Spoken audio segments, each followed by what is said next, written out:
सुनो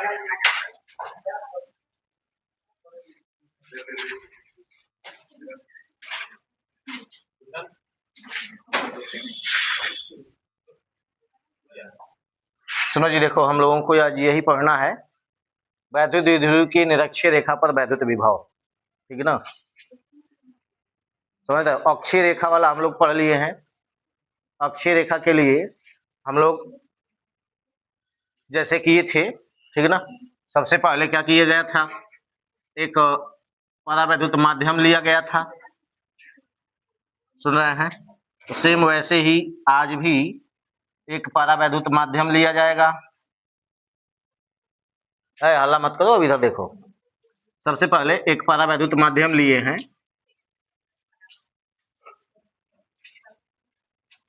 जिसका परावैद्युतांक K है।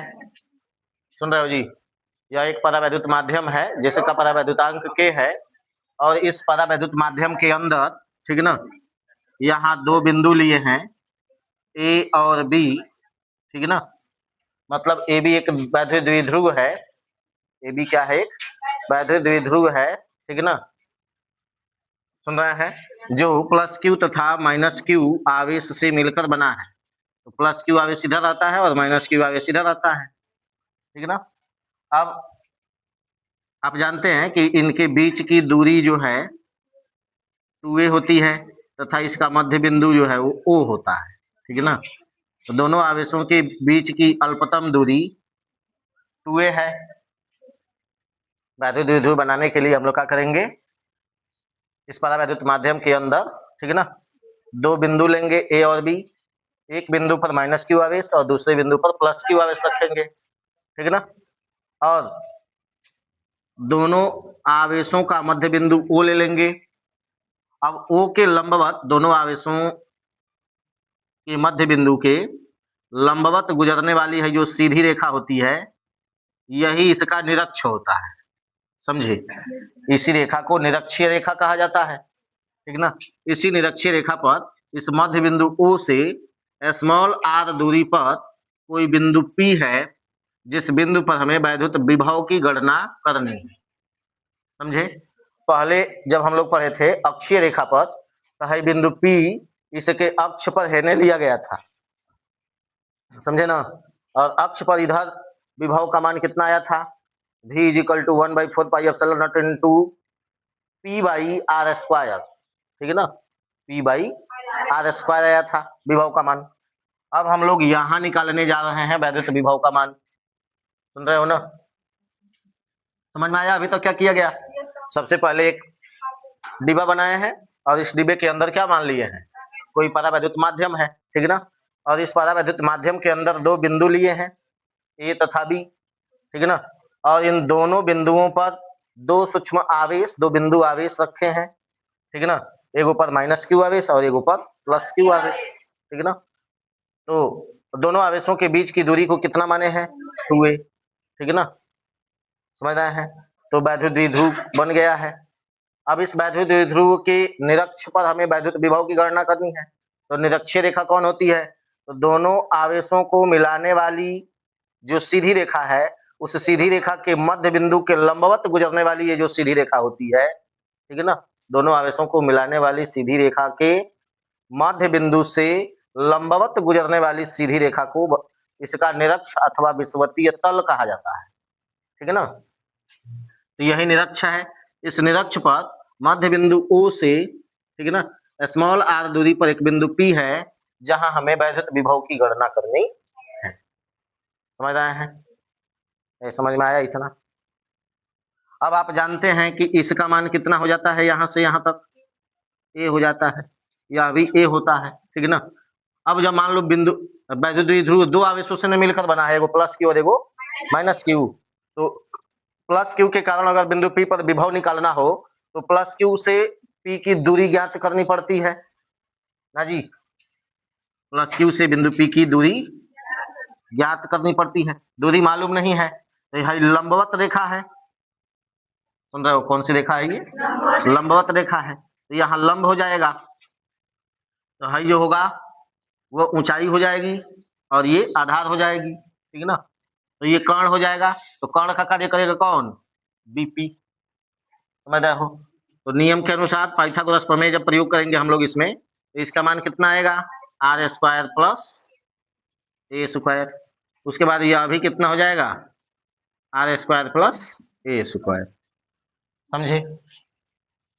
दूरी निकल गई, अब विभव निकाला जाएगा। ठीक है ना? तो क्या क्या किए हैं सबसे पहले इसके बारे में लिखना होगा। समझ रहे हो जी? क्या क्या इसमें किया गया है इस चित्र में अभी तक, वह हमें लिखना पड़ेगा। तो सबसे पहले हम क्या लिखेंगे कि माना कि ए बी एक वैद्युत द्विध्रुव है जो प्लस क्यू तथा माइनस क्यू कूलाम के दो आवेशों से मिलकर बना है।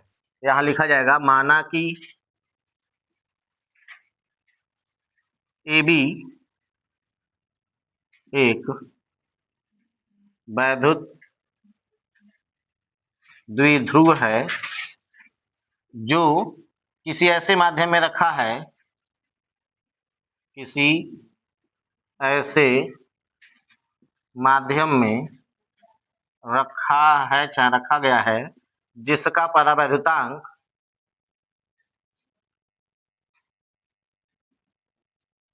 के है। समझे जी? वैद्युत द्विध्रुव ए बी, वैद्युत द्विध्रुव ए बी प्लस क्यू तथा माइनस क्यू कूलाम के दो आवेशों से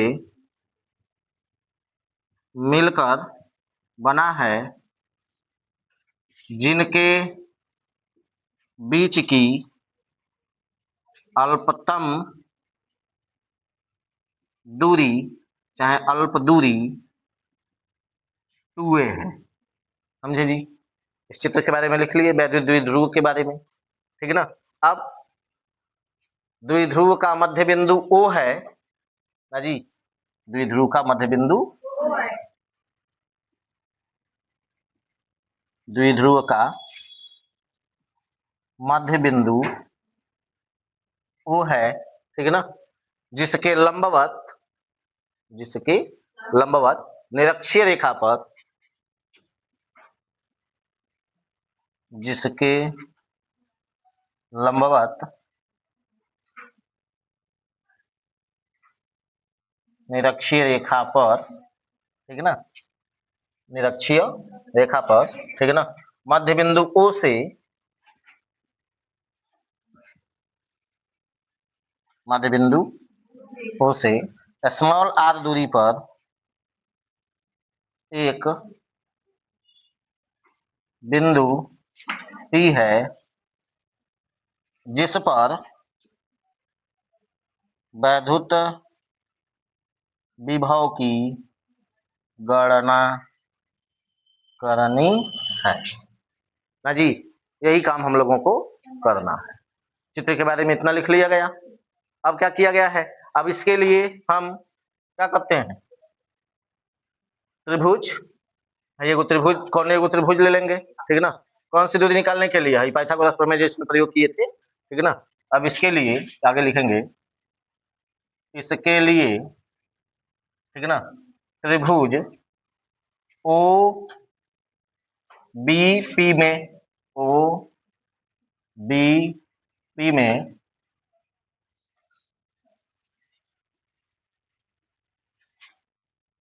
पाइथागोरस प्रमेय से बीपी बराबर रूट अंडर में क्या हो जाएगा? ओपी का स्क्वायर प्लस ओबी का स्क्वायर। ठीक है ना? तो रूट अंडर में R square plus A square BP. ठीक है ना? समझे जी? अब चूंकि बीपी और एपी दोनों आपस में बराबर है, ठीक है ना, तो लिखेंगे चूंकि, चाहे डायरेक्ट लिख देते हैं, अतः बी एपी बराबर बीपी बराबर कितना? रूट अंडर में आर स्क्वायर प्लस। समझ गए? अब दूरी दोनों की मिल चुकी है। अब लिखेंगे हम लोग प्लस क्यू आवेश के कारण बिंदु P पर विभव। सुन रहे हैं? क्या लिखेंगे? प्लस क्यू आवेश के कारण बिंदु P पर वैद्युत विभव V प्लस क्यू के कारण, ठीक ना, इसका नीचे लिख ली बराबर। फॉर्मूले के अनुसार सूत्र क्या होता है, किस बिंदु आवेश के कारण किस बिंदु पर वैद्युत विभव का 1/4 pi epsilon not into Q by R square, ठीक ना, 1/4 pi epsilon not into Q by R square. R square ना होता है जी, क्यू बाई आर होता है, केवल क्यू बाई आर स्क्वायर हो जाएगा तो क्षेत्र हो जाएगा क्यू बाई आर। तो 1/4 pi epsilon not into K into Q by R. R की जगह पर यही दूरी रखी जाएगी, समझे जी, कौन सी दूरी, बीपी है, बी से पी तक की दूरी, ठीक है ना। बीपी का मान है लिखा गया है रूट अंडर में R square plus A square, ठीक है ना। एक के एगो समीकरण मान लीजिए, समझ रहे, में दिशा उशा को नहीं लिखा जाएगा, समझे ना, काहे दिशा नहीं लिखा जाएगा, क्योंकि वैद्युत विभव जो है एक अदिश राशि होती है।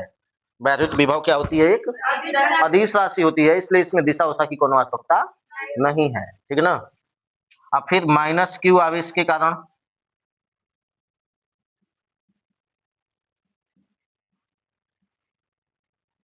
बिंदु P पर वैद्युत विभव V माइनस क्यू बराबर 1/4 pi epsilon not into K into Q by, same वही होगा यह भी R square plus A square, लेकिन अंतर सिर्फ यही होगा कि आगे इसमें माइनस हो जाएगा, समझ रहे हो ना, आगे सिर्फ क्या हो जाएगा, माइनस हो जाएगा, ठीक है ना। माइनस क्यू आवेश के कारण बिंदु P पर विभव का मान फॉर्मूला सेम रहता है, केवल चिन्ह बदल जाता है, ठीक है ना, माइनस आ जाता है बस। ये हो गया समीकरण नंबर 2। अब दोनों बिंदुओं के कारण, दोनों बिंदु आवेशों के कारण यहाँ बिंदु P पर हमें वैद्युत विभव का मान मालूम हो चुका है, समझ रहे हैं। अब चूंकि वैद्युत विभव क्या है, एक अदिश राशि है, अतः बिंदु P का कुल वैद्युत विभव जो होगा, इसके कारण भी मालूम चल गया, इसके कारण भी मालूम चल गया यहाँ पर कितना विभव है, ठीक है ना। तो चूंकि वैद्युत विभव क्या है, एक अदिश राशि, अतः बिंदु P का कुल वैद्युत विभव जो होगा वह इन दोनों बिंदु आवेशों के कारण उत्पन्न वैद्युत विभवों के बीजगणितीय योग के बराबर होगा, समझ रहे हैं। तो लिखेंगे चूंकि वैद्युत विभव एक अदिश राशि है, इसलिए बिंदु P का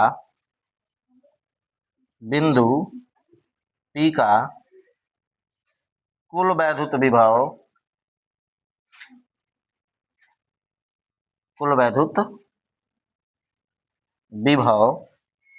V प्लस क्यू तथा V माइनस क्यू के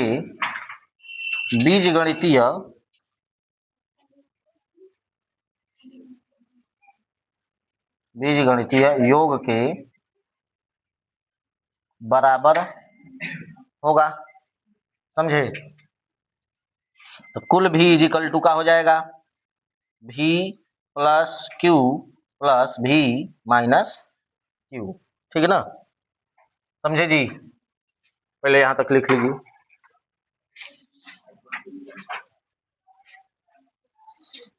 देखो अब आगे हम लोग बिंदु P का कुल वैद्युत विभव लिखेंगे। बिंदु P का कुल वैद्युत विभव V इजिकल टू क्या आया है, V plus Q plus V minus Q. इनका मान रखेंगे समीकरण 1 व 2 से, ठीक है ना। तो V बराबर देखो 1/4 पाई एप्सिलॉन नॉट के into Q by root under में R square plus A square, ठीक है ना, फिर प्लस माइनस में होगा 1/4 पाई एप्सिलॉन नॉट के into Q by root under में R square plus A square. देखो जी मान रख दिया गया, दोनों का मान रख लिया गया, आगे यहाँ माइनस है तो इस माइनस का इस प्लस से गुणा होगा तो बीच में क्या हो जाएगा, माइनस, ठीक है ना। तो अब कोष्टक हटाएंगे अगर हम लोग, तो v इज इक्वल टू 1/4πε0 के into Q by root under में R square plus A square, फिर माइनस, प्लस और माइनस का गुणा होकर के क्या हो जाएगा, माइनस 1/4πε0 इंटू के into Q by root under में R square plus A square. समझे, दोनों मान परिमाण में बराबर दिखाई दे रहा है, अतः ये पूरा का पूरा कट जाएगा और भी का मान क्या आ जाएगा, फाइनल जी। ठीक है ना, तो बिंदु P का कुल वैद्युत विभव कितना हो जाएगा, 0। सुन रहे हैं, तो आगे लिख लेंगे, अतः बिंदु P पर उत्पन्न कुल वैद्युत विभव 0 होगा। ठीक है ना, लिखेंगे अतः वैद्युत द्विध्रुव के निरक्षीय रेखा पर कुल वैद्युत विभव v इक्वल टू 0 होगा। ठीक है ना, यही फाइनल हो गया।